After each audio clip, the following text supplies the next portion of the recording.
Nathalie, thank you so much for taking time out of your busy day to hop over here for just a minute. I want to share something with you today that I have discovered. I love whenever I find out something, I love to share it with other people.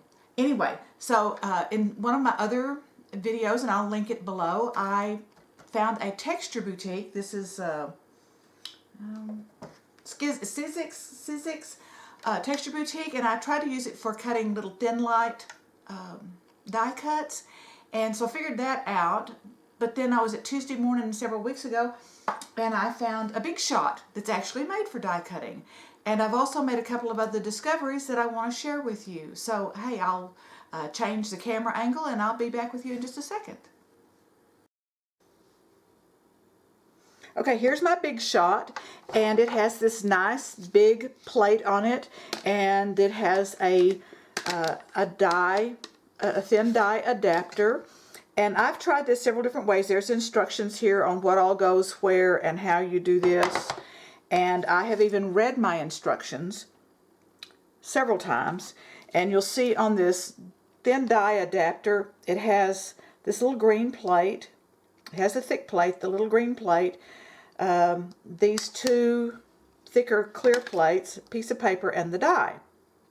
Okay, so whenever I do that, it really, and the instructions say don't force it, but it sounds bad, like really bad, and I'm afraid I'm going to ruin my die. So here's what I'm going to show you. Now, I've seen some other videos about using, let me back up. Whenever I've done some of these really intricate cuts like this, it sticks all in the die. And so I kind of looked on YouTube and found some videos about using dryer sheets. And so I tried that. I did my little layers up, put the dryer sheets so that it would release. And so the dryer sheet was, I'm not sure, I can't remember now what I did. I want to show you what I found out. This is super, super easy. Now, in my other video, when I had my texture boutique, I showed you how to cut one of these.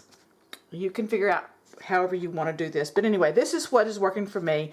So this has been my best deal. All right, so I'm going to take one of the clear plates. And so we're fixing to do some honeycomb projects at College on the Square. And so what I'm going to do simply is just rub the dryer sheet over the die. I'm not even going to attach the die. It shows putting the die here. I'll put it like this, and my piece of paper, I'll line that up like that. Now I am going to put, I love using this cutting surface. And then I've got these two little sheets that I cut from like cutting mats that you can buy at the Dollar Tree. All right, and I just cut them to size of the texture boutique. Move this out of the way. These are just plain old, they're Walmart brand dryer sheets. And you can hear a little bit of a crunch, but it doesn't sound like it's breaking. It's not warping my other plate.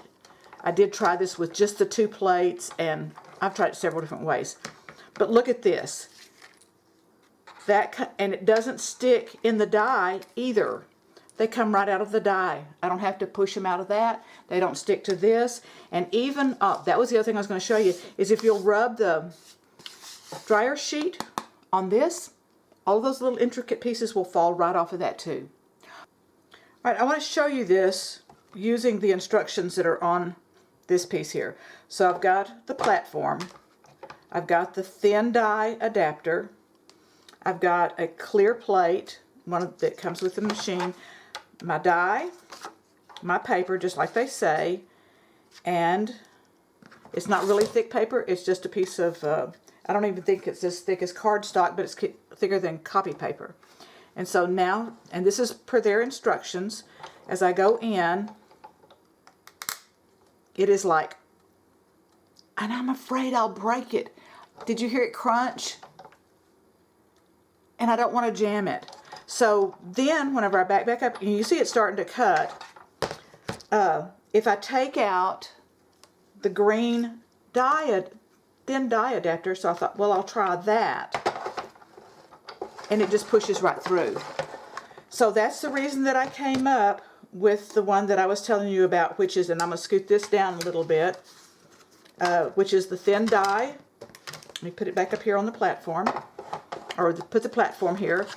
This part, the clear plate, my die, the paper,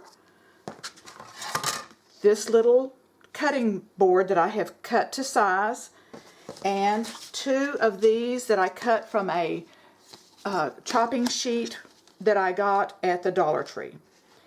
Whenever I put this through, it has just the right amount of pressure. I can feel just a tiny bit of pressure on there.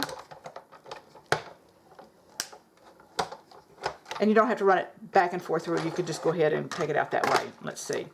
And so there I have